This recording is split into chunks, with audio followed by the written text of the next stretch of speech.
Latest news के लिए subscribe करें और न्यूज अपडेट्स के लिए बेल आइकन पर क्लिक करें। उन्होंने शायद उनका पूरा बयान अगर सुन लेते तो शायद ज़्यादा अच्छा होता। कांग्रेस पार्टी ने संपत्ति बनाया है, कांग्रेस पार्टी ने संपत्ति बचाया है, कांग्रेस पार्टी ने संपत्ति की सुरक्षा की है। भारतीय जनता पार्टी ने देश की संपत्ति को बेचने का काम किया है।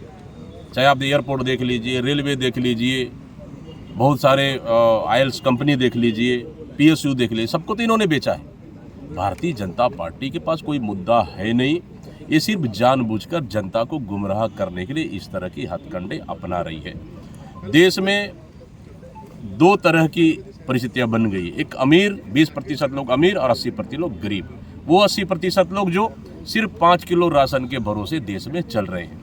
इसलिए कांग्रेस का कहना है जो संपत्ति 80% लोगों के पास है ना, उन संपत्तियों को लाकर, नहीं, जो संपत्ति 20% लोगों के पास है उन संपत्तियों को लाकर 80% लोगों को संपत्ति देगी। कांग्रेस पार्टी ने ये वादा किया है। इसलिए कांग्रेस का घोषणा पत्र देखेंगे तो निश्चित रूप से गरीबों के लिए, मध्यम वर्गों के लिए, किसानों के लिए और एक मजदूरों के लिए हमारा घोषणा पत्र है। इसलिए संपत्ति का मतलब ये है। छत्तीसगढ़ मैंने कहा कि भारतीय जनता पार्टी से ज्यादा सीटें जीत कर आएगी। इंडिया गठबंधन कितना आ जाएगी? इंडिया गठबंधन इस समय स्पष्ट बहुमत के साथ देश में सरकार बना रही है। प्रधानमंत्री बार बार ये कहते हैं कि मंगलसूत्र छीन लेगी कांग्रेस से, क्या कहना है इसमें?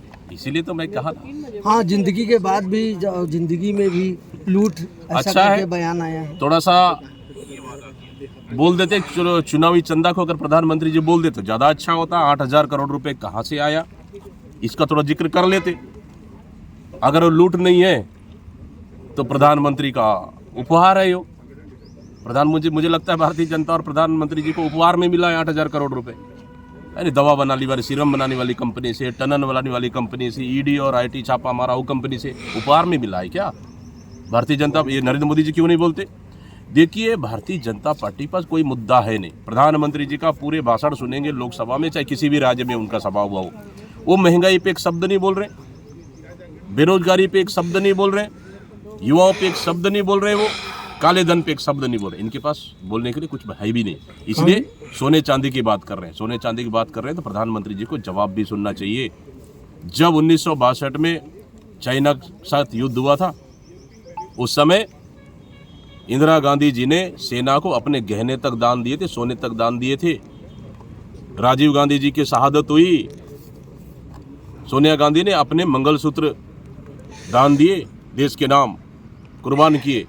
ये इनको पता होना चाहिए भारतीय जनता पार्टी को। कभी तो उंगली कटाई नहीं, लेकिन बात बड़ी बड़ी कर रहे हैं। कांग्रेस के For more news updates, do subscribe, like, share and comment. Clipper 28